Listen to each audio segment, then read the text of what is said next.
We're back, and it's probably Sunday morning. It might be later, because this might be a recording. So, we're going to talk about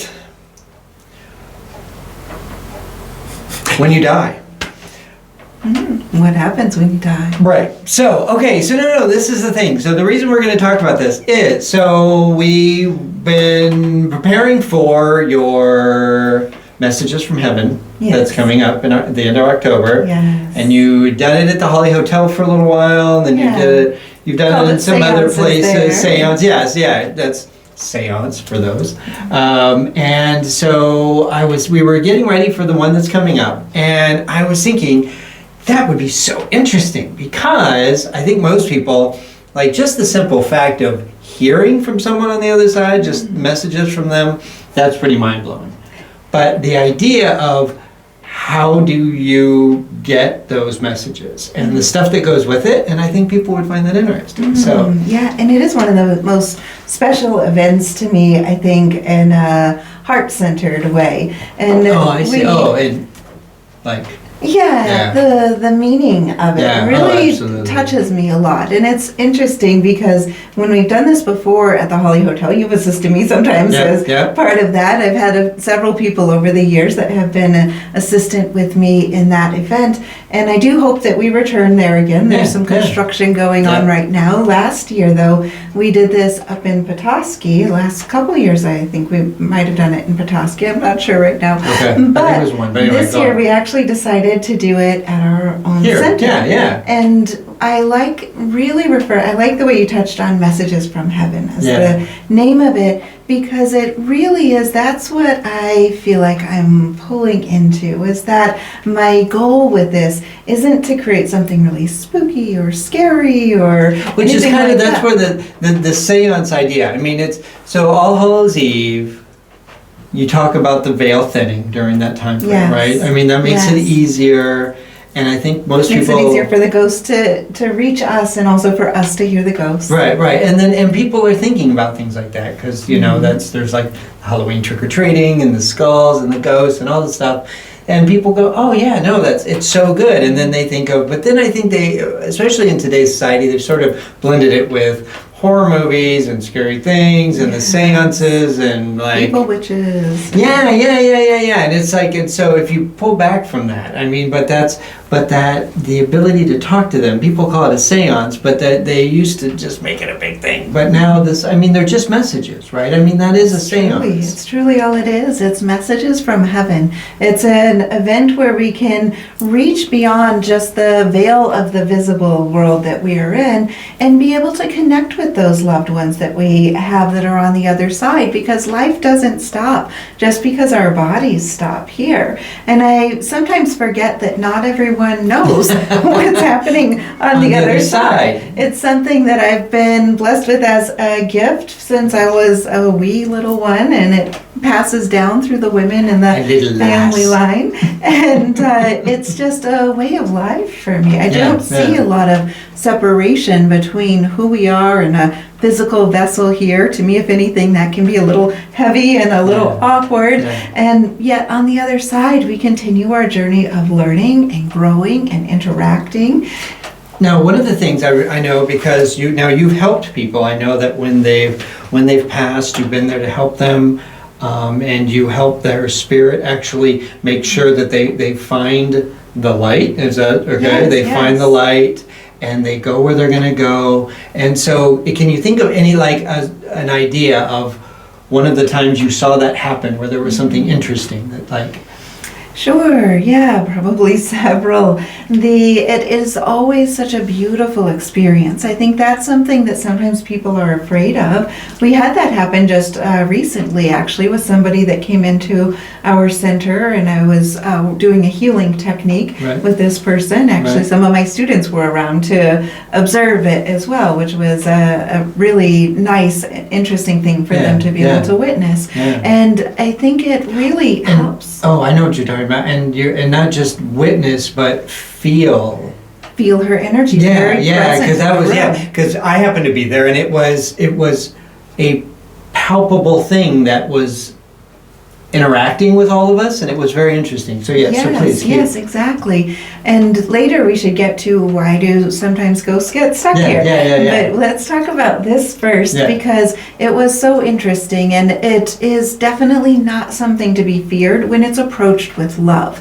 I think that there's misconceptions because you see, like you mentioned, the horror movies, and people are grabbing these ghosts and threatening them and throwing them. I'm gonna make you go. Well, and even the ghost shows, like the things that are based around just the idea of finding ghosts and stuff, they approach it in a kind of a really aggressive way a lot of times. And I it don't feel that's right. Yeah, I in agree. The same way that you wouldn't walk over to the neighbor that that lives next door to you and say, "Oh, I'm just and just screaming, ranting and raving at them because you yeah. want a guest that they have at their house to leave." You don't say, "I'm going to throw you out. I don't want you in this neighborhood." And it's just not polite. It's not what you do. And the ghosts deserve the same respect, and being able to recognize these were people that were once here just like you and I. And for many different reasons, sometimes they get stuck here. Sometimes they may attach to someone. In the case of the interesting example probably the most recent one that had happened was this ghost had attached to her great-great-great-granddaughter. Okay. I believe it was that, or it might have been great-granddaughter. I don't remember the number of greats right now. But it was a descendant directly down the female aspect of the family line, and the person never realized this person was still so attached and connected to them. There were many different messages and things that came out during this healing experience, and at first I thought we were just pulling out the ancestral windings, which correlates to epigenetics, and it's a whole other talk. But we realized when people in the room were starting to feel the energy of this woman, the effects of this woman, and to me her presence became much larger. I started to recognize I was talking not just with the essence of those aspects that have been left behind through genetics, but instead it was the soul of this woman that was really there. Quite a lot of her was still here. And through that I realized she didn't realize when her window had come to be able to travel to the other side. And because she missed that window, sometimes people miss seeing that light for a variety of reasons, she ended up getting stuck. And through different generations she had kind of clung on to the family line, and then she was attached to this person and that kind of holding them back in different ways, not intending to, but there were aspects of her that had been very unhealed, that she was a very aggressive woman that had a lot of unhealed aspects. There's no need to really even go into what those were. They just But those unhealed aspects were still part of her soul. And we have to, when we leave this world, we go through something called a life review. And our guardian angel is there with us to walk alongside us with it. We can go into that later too if you'd like. But because she chose not to cross over, she hadn't gone through her life review yet. So she was still stuck in the same belief systems and thoughts and attitudes pretty much that she had when she was in her body here incarnate. And so through this healing experience, I was able to shower her with so much love, to shower her the light of her soul, because the light of everyone's soul is a pure spark of love, a pure spark of light at the core. Which is what we're always looking for in this life. Exactly. We're always trying to find our way back to love, to find love, to bring love in, and ideally to shine that love light out to others.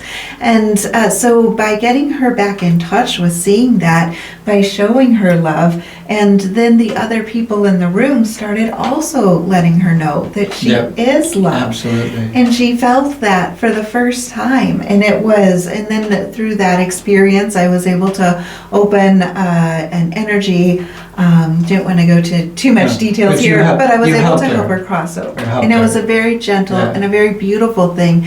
And you had noticed, I know you mentioned, as soon as she crossed over and I closed what needed to be closed for send her on the other side, the lights in the room were brighter. Everything just it's literally like all the lights in the room were on one switch, and it was like they were on a dimmer, and you just finally went, and everything just, and all of the people where we had been being affected, suddenly everything was just.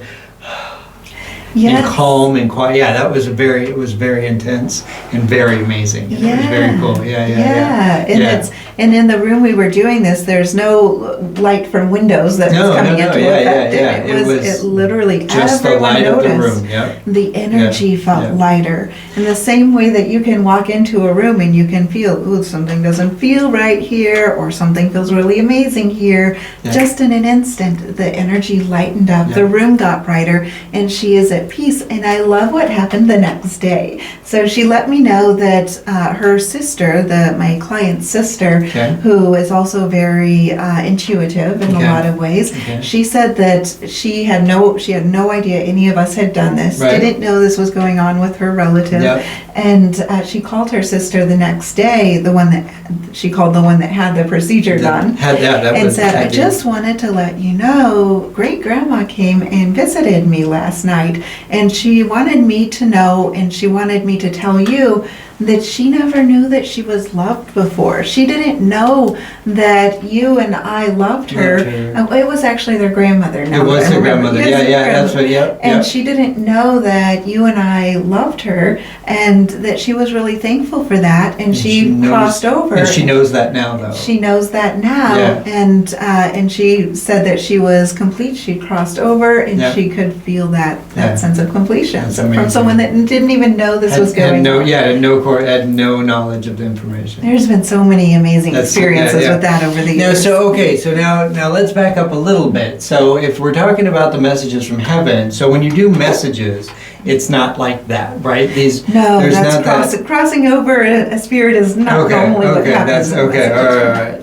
Not normally what happens. I can't ever. No promises. No promises on anything. I'm not saying it hasn't happened. But regardless, but even when it does, it's a beautiful thing. It is beautiful. It is peaceful. There is an incredible light of love that fills everything. So let's go back to the messages. So when you're doing the messages, so what brought the idea for me was when you do the messages, what do you go through? I mean, is it like somebody talking in your head to you? Do you have sensations? Do you go into this dark room and you're surrounded by people yelling at you? Or what do you go through when you're going to be doing messages for people that have passed over? So it will vary depending on what type of experience I'm doing, but with the Messages from Heaven event too, because I'm trying to do many readings in a very short amount of time, the way I typically do it is I will see where I'm being called in the room, and I'll stand near the person that I feel that person, the spirit that's connected to that person, kind of calling me over there. Mm-hmm. And as I stand near that person, I'll experience the death of their loved one. I'll notice, how did their death feel? I know there was one that I did at the Holly Hotel a couple years ago, and every time I tried to go near this table, because I tried to do a reading at every table, but every time I would get anywhere close to this table in the back corner, I would feel so hot. I just felt like I was on fire. I was burning up so much. Like literally. And so warm. Wow. And I couldn't get, a person close enough. Couldn't quite get close enough. And so I mentioned that to them, because sometimes I don't recognize how it correlates right at first. Of course. Because you're just going along with it. Just in the upper realms. Exactly. Yeah. And so I mentioned to them, I said, every time I get near, I try to see who's here. I just feel so hot, like I'm on fire. And several of them had a friend that had died in a fire. And so it made sense. Of course. And as soon as I experience the person's death, whether it's a heart attack or cancer or fire, whatever it is, I'll feel those symptoms physiologically in my body, which is exhausting at the end of the night. And after I experience that, I'll let the spirit know, okay, I've confirmed that, and those symptoms alleviate from my body. Nice. So I don't continue to feel that. So with the fire, I was able to stand closer to them once we figured out this was because this person died in a fire. Right. And then after that, then I will let them know what other characteristics are coming through. Sometimes, not often, but sometimes I'll get a specific name. Often I'll see what the person looks like or what they feel like or things about them, and I'll let them know who this person is to them. But that's what, again, do you... Oh, how do I How do you hear that? So there's a strong sense of knowing that I have. It's just almost like the universe downloading information into my mind. Sometimes I will see the person, just like I Okay. see you sitting here. Oh, interesting. They may be a little bit more transparent, or they Right. might be very transparent, depending. Sometimes they're The almost connection physical. and all that. Okay. Exactly, Okay. and that can depend on how strong the spirit's connection is, as well as my own energy. It makes sense. And so then sometimes it's seeing them, sometimes it's more seeing them in my mind. I get a sense of it. So oftentimes when I'm describing what the person was like, I feel those senses through my body. If Okay. somebody had a lot of anger, then I might start feeling kind of that Yeah, rigidity yeah, or that yeah. agitation. One of the ones that catches me off guard the most is anxiety. When there's somebody that has a lot of anxiety, unfortunately, it will make me feel like I'm anxious. Of course. And so then I feel like I'm in a room with 65 people staring at me. Why am I getting anxious? And then I'll realize, oh, this is that You're person's like, spirit. you're like, oh, You can let go. you're like, I'm getting anxious, da, da, da, and you go, oh no, I'm feeling someone's anxiety. I'm not getting anxious. And sometimes that will be from the guests that come That's as well, so because sometimes interesting. guests Oh, I can get see that, actually yeah. quite nervous Oh, at sure. things. Yeah, yeah, And yeah. especially if they haven't experienced it before. Right, Maybe they right. went somewhere else where it wasn't just done out of love I could, completely. yeah, of course. So I have to flush those periods out of me. That's probably what will trip me up the The most. most, right? And a lot of times I see, because I look to see the light of the soul. I think that we all of us people have different aspects, some good, some bad. Of course. And so what I'm always looking for is the light of the soul of the spirit that's on the other side. Oh, interesting. So I'll find out the aspects that other people see in them and how people view them. And it can be awkward when someone comes through and they're like, that is not the person I wanted to hear from. I know exactly who you're talking about, and I would rather talk to someone else. That has happened. And the beautiful, awkward moments of a psychic. I should write that. Yeah, you should absolutely write them. They're like, no, I don't like this channel. I'm going to change the channel. What? It doesn't work like that. I've had people get a bit irritated sometimes, but by the end of the reading, they're actually really happy usually that it came through. And the closure and the things the person brings through, it usually shows why it was this person that came through. And being able to see the light of their soul means that I can see beyond what maybe were some of the things they did wrong, or attitudes maybe that were unhealthy or unhelpful to other people, and I can see what's behind it. Because oftentimes if any of us have a really bad day, or maybe even a really bad year, not everything you're showing on the outside is what's going on the inside. Oh, I see. Yeah. Okay. And what I like with the readings is it actually brings together those things. There will Yeah. often be an acknowledgement of, I feel that I'll tell them I can feel a spirit. I'll feel it in my heart usually if they're wanting to give an apology, or sometimes they'll even make me cry if the spirit is crying. And so I can say, whether it's a love thing or they're just wanting to apologize for certain things.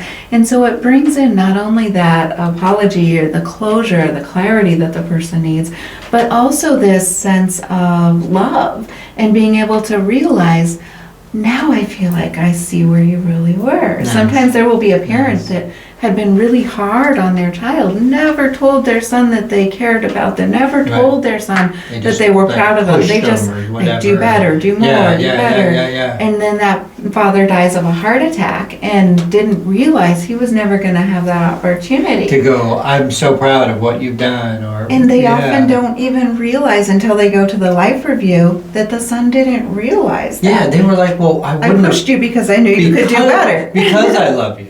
Yes. Because I wanted so much for you. Yes. That's why I was so hard, or whatever. And it's so hard to see that when you're on the receiving side for so many people. Exactly. Yeah, often, in talking to the spirits on the other side, so often I find how often people are stuck in their own heads. Yeah, they don't see how our their impact on others. Yeah, they don't see when I live in the way that I'm living, they don't see how that impacts every single person around them. And it's just such a shock that so many people don't get that. And then on top of that, we often don't see how those things are impacting us and how we're doing the same thing Yeah. to others. Oh, that's true. That's true. And yeah. so when you were asking about how I hear them, and how I feel Yeah. How them. do you? Yeah. So it really varies a lot. I know Okay. some people that are intuitive have a specific type of sense that's really like Or the they primary.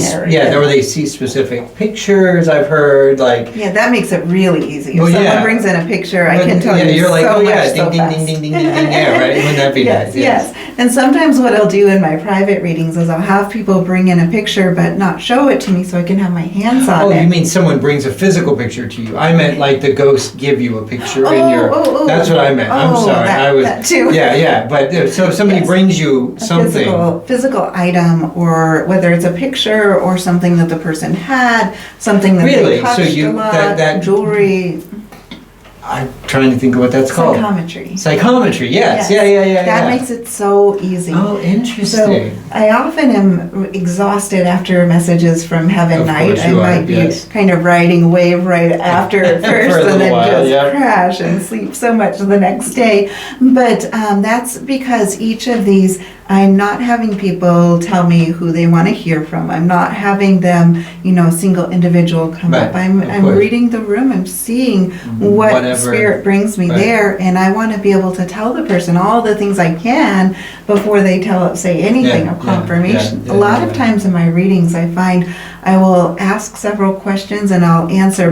I'll interrupt. I answer before they get a chance to answer, yeah. because I'm really asking the ghost. And Ah. sometimes I hear them replying in my head. Sometimes I'm seeing a picture. Sometimes I'll see a whole scene where the ghost and the person in front of me had an interaction. Okay. So oftentimes, Like memories. Yes, Okay. exactly. Okay. Oftentimes I will feel things in my body, Interesting. and that's an interesting Yeah. thing that goes with it. But when I do private readings, if somebody, and I should think to tell people to bring this, but I don't. But on the occasions where someone will bring an They item go, of hey, I their brought their watch or their whatever that was so special to them. Yes, and when they do that, it's there's just a flood of information, and I often feel like I'm not even really part of it. I'm touching it, and I'm saying everything that open the is flowing floodgates through, and and it comes before out. I can analyze it, the Interesting. words have come out. So it's more so in the most intense moments you're a mouthpiece. I mean, not to be. Yeah. And you Yeah. and they just I talk clear through you myself out and of the yeah. way. So interesting. Okay, so now one of the things that occurred to me when you were speaking is I think some people might be the idea of you talking to them, their loved ones. That doesn't mean, does it, that they didn't cross over? Because so if you're a ghost, you didn't cross over. But if they come to like Messages from Heaven's event, that when they get messages from people, it doesn't mean those people haven't crossed, correct? They're not That's ghosts. a good question. That's a very good question. And that's something I try to remember to address usually at the Messages from Heaven event, because I don't want people to be worried about their loved Yeah. ones later when they're thinking about the beautiful message. Yeah, that yeah. came There's like, through. that's so great. And wait a minute, did they not cross over? Oh no! And so yes, that's one of the things that is nice when the veil thins between the worlds. The tradition of Halloween or All Hallows Eve or Samhain, depending on where you're celebrating it, Yep. has been for so long. It's an ancient thing where the ancients knew this time of year, not just on that night, but slowly, that veil starts thinning in the days and weeks before Halloween, and it is closing up a bit a few days afterwards as well. But the peak of it is really open on All Hallows Eve, and so it makes it easier for the spirits that have crossed over to be able to reach us. And it also can make it easier for the ghosts that have gotten stuck here, that haven't yet crossed over, to interact with the world of the living, because they can feel the energy that comes through a bit more. And so there's a very distinctive difference of ones that have crossed over and ones that haven't. And sometimes people, so in typical, most of these with messages from heaven, they have crossed over, they've gone to the light, they've gone through their life review, they walked with their guardian angels, they are in their version of heaven, and they are at peace. Like pretty much most of the messages that come through, they are at peace. On a rare occasion, someone might have unfinished business or things that they've been wanting to say or things like that, but generally they even are still at peace. They're just trying to finish these things. Gotcha. Ghosts, on the other hand, have, for a wide variety of reasons, not quite made that jump. And sometimes it's by choice, and sometimes it's by accident.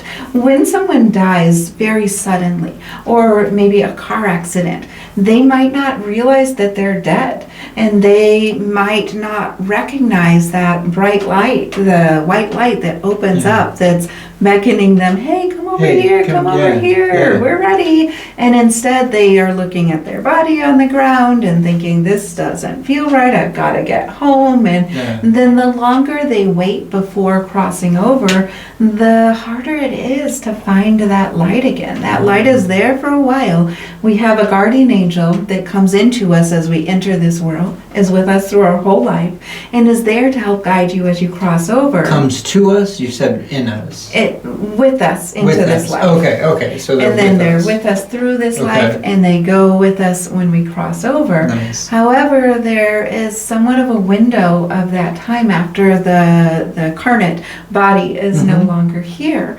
And we all have free will. That's one of the things that humans have. We have free will not just in this life, but also for a period after we have crossed over in deciding. I believe in reincarnation, so I know not everyone does, and I think these terms can be changed to just the wording, so you don't get messed up on wording. But it's perspective of whatever works for you. Exactly, but we have free will in what I would say is determining our next life. We have free will in the type of heaven that we're going to based on the things that we did in this life. And the longer you wait without crossing over, though, the harder it is to find that light. And that's where sometimes it helps to have someone that is a shaman, or some would say a psychopomp, or there's lots of different terms for it. It's something I've done since I was pretty young. It's just been something that naturally came to me. I wasn't trained in this. I have seen now that there are other people that do similar things, which is great. But it was part of my natural conversation between the angels and the spirits that I would see in how to do this in a loving and beautiful way. And so if somebody is, let's say they're murdered or something very violent had happened to them, they may not want to cross over yet because they're still dealing with a lot of emotions. Emotionally, they're unfinished with that. Yes, and those emotions run the full gamut of being either about themselves or the other people in their life. And that window that they're trying to finish that business on the other side makes it harder the longer it goes on. Some cases aren't solved for a year or more, and they might not even feel closure then. And so it just becomes tricky at that point. And some spirits actually choose not to cross over. In the instance of the one that we had recently that crossed, she didn't want to cross over. She specifically didn't want to face her life review. There were several things that weren't very nice about this person, and she chose very deliberately not to do that, not realizing what that meant in the long term of things, and not recognizing that there's so much love on the other side, and it's all about learning. It's all going to be okay. It will be. It might be challenging as you go through a life review. What is it? Depending on exactly, but it will be okay. You will be safe. So by the sounds of it, so in theory, so by what you were saying, so pretty much it seems to break down to that pretty much if you are overwhelmed with either like anger or fear about something, that the love in the light is something that you're just not ready for. Is that kind of, does that seem? Can be. That I hadn't thought of it in those terms, but yes, that definitely can impact that. Yes, because it's like, no, I don't, because I'm afraid of what I've done, I'm afraid of something that might happen, I'm angry that something that did happen, or I'm afraid of what people might think, or all of the fears and angers. And then there's this light of love, and you just kind of go, I'm not quite ready for that yet. Because I'm so in my And that's something that I feel like is really important for people to recognize, to become okay with death. I think that in our culture here, and in a lot of different cultures, there's such a fear of, maybe fear because it's unknown to a lot of people. I think, well, yeah. Also fear Unknown is because scary, of period. certain views on death and certain views on the afterlife can make that scary as Yeah, well. yeah. And I think that Yes, and- becoming okay with the concept of death. We Yeah. are all born terminal. Yeah, We are yeah, all it's- born with a it's- clock that is it's ticking coming. down. It's coming, man. when we come into this life, and when you instead embrace it and recognize we're here for a time and we're there for a time, Yeah. and become okay with thinking about what do you expect to see when you cross over. We've talked about doing a class on death. Yeah, I really yeah, and do I- plan to write that at some time. I want to take it because it's so funny that, and that's because when we talk about it, it's so funny that I notice that the longer I'm on this planet, the more afraid I am to leave it, and it's, you know, it really, and it's, I've noticed that in myself, and I don't know if other people are like that, but I've really noticed, and so we've talked about that on and off, and so I think that would be great. But Yeah, absolutely. And I think that it is definitely a very common thing that Yeah. as we get older, we start feeling it coming closer, and it makes us a little more nervous. I had actually been studying, when I was a teenager, I was studying books on death and on the afterlife and views on death and dying, and that sounds like a book. and well, it is.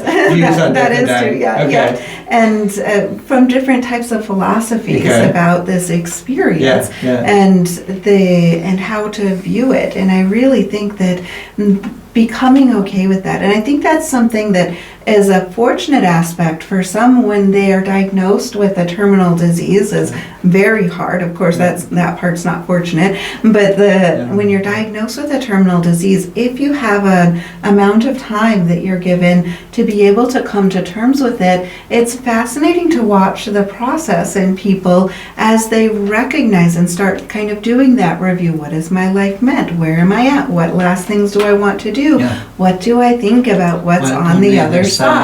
As an end-of-life doula, I love being able to have that honor of helping people through that process and being able to help people when they haven't been diagnosed with a terminal disease yet. Beforehand, yeah. But just while they're enjoying the Nice. life that, you know, knowing that who knows in how many years it would be, but to find that peace, when you have that peace in death, there is such a peace that comes in life, because this undercurrent of fear that is often very unconscious in people, the reason people get afraid to come to a seance or afraid to come to messages Yeah. from heaven is maybe part the ghost, but it's also a large part confronting their own Facing death. mortality. That Exactly. Makes sense. Yeah. And so the more you can get comfortable with that, come up with a plan. As an end-of-life doula, I help people picture in an ideal world, if you have the ability to plan, what do you want your death to look like? What do you want the setting to be around it? And it helps you to get peace when you're actually in that situation.